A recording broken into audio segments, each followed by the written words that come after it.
এটা হলো BS6 এর গিয়ার বক্স। দেখুন কত সুন্দরভাবে সেটআপগুলো করতেছে, চেক করতেছে প্রথমে।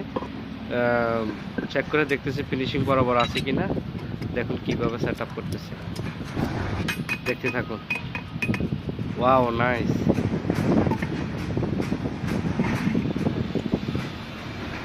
যদি ভিডিওটি ভালো লাগে অবশ্যই হ্যালো কোচ চ্যানেলটি সাবস্ক্রাইব করে একটা লাইক কমেন্ট করে দিবেন।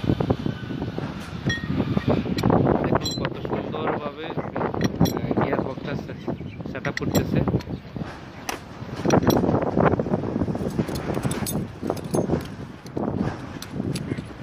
ওয়াও, কি সুন্দরভাবে এটারে করব, মডিফাই করবে। দেখুন এটা হলো গিয়ার বক্স। আমি প্রথমে আসলে গিয়ার বক্স এরকম সেটআপ করে দেখিনি, ফার্স্টে দেখলাম। ভিডিওটি কেমন লাগলো